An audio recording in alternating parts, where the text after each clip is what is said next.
मुख्यमंत्री देवेंद्र फडणवीस यांनी सहकुटुंब प्रयागराज येथे दर्शन घेतले। यावेळी महाराष्ट्रातील भाविकांनी मोठी गर्दी देखील केली होती। याच दरम्यान मुख्यमंत्री यांनी लेकीरा हनुमान चालीसा ऐकून दाखवली।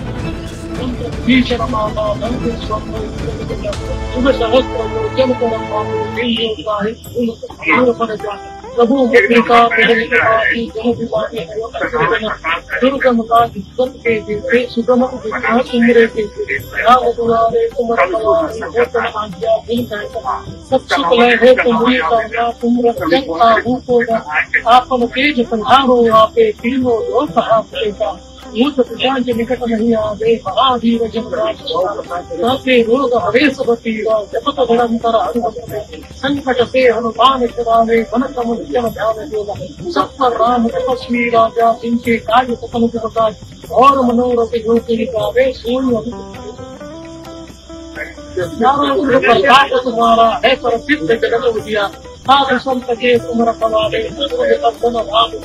अष्ट सिद्ध नव के दाता ईश्वर दीन दयालु राम रसायन तुम रोगाता उदार हो रघुपति के दाता तुम्हारे भजन राम को भावे जन्म जन्म के वितरावे अंत काल रघुबर पर जाए जहाँ जन्म हरिभक्त सहाय और देवता सिद्ध करे हनुमान से ही सर्व सुख करे संकट कटे मिटे सब पीरा जो तुम्हें सुगम बल वीरा जय जय जय हनुमान गोसाई कृपा करो गुरुदेव जो सुख बार पाठ करे कोई छूटे ही बखून महासुख हुई जो यह पढ़े हनुमान चालीसा होए सिद्धि साथी गौर सुखी दास पदा हरि चीता कीजे नाथ देखो तेरा पवन समय संकट हरण मंगल मूंग राम रतन सीता सहित देव संसुर पति रामचंद्र की पवन सुत हनुमान की प्रजापति महादेव की तुलसीमय सर्वसंतन की सनातन हिंदू धर्म की गो माता की भारत माता की छत्रपति शिवाजी महाराज की